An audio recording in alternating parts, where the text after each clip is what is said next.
Jumat siang bertempat di kediamannya di Kelurahan Pulubala, Kecamatan Kota Tengah, Kota Gorontalo. Wakil Ketua 1 Dewan Perwakilan Rakyat Daerah Kota Gorontalo, Muhammad Rifai Bukusu, turut berbagi dengan masyarakat dengan melakukan pemotongan 3 ekor hewan kurban.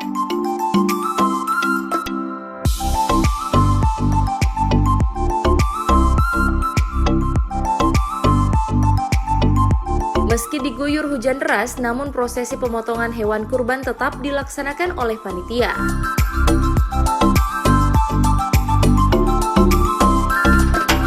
Menurut Wakil Ketua 1 DPRD Kota Gorontalo, Muhammad Rifai Bukusu, pelaksanaan Hari Raya Idul Adha di masa pandemi COVID-19 ini menjadi momen untuk berbagi dengan sesama dengan cara berkurban.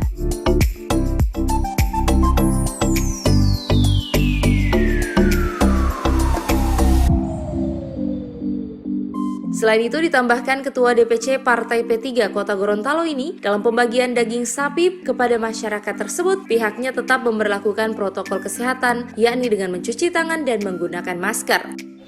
Alhamdulillah, setiap yang datang di rumah, saya sediakan tetap cuci tangan, wajib pakai masker.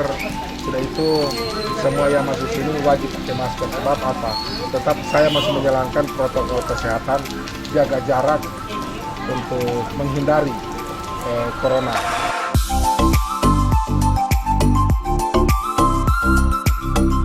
Sementara itu di hari pertama pelaksanaan Hari Raya Idul Adha 1441 Hijriah ini, anggota Komisi A DPRD Kota Gorontalo Herianto Talib turut melakukan pemotongan hewan kurban yang digelar di kediamannya di Kelurahan Diau, Kecamatan Kota Selatan, Kota Gorontalo.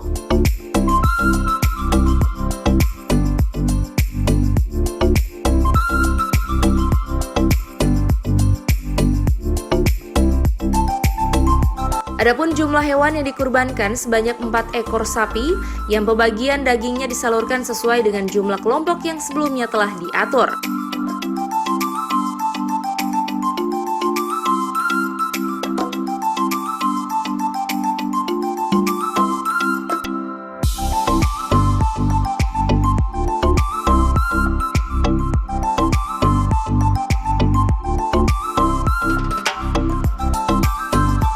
Menurut Herianto Talib, berkurban memiliki beberapa hikmah, diantaranya kurban sebagai ungkapan syukur kepada Allah yang telah memberikan nikmat yang banyak, selain dapat mengambil pelajaran dari keluarga Nabi Ibrahim alaihissalam ketika Nabi Ibrahim dan putranya Ismail alaihissalam saat menjalankan perintah Allah, serta untuk membangun kesadaran tentang kepedulian terhadap sesama, terutama terhadap orang miskin.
Liputan Advertorial Mimosa TV.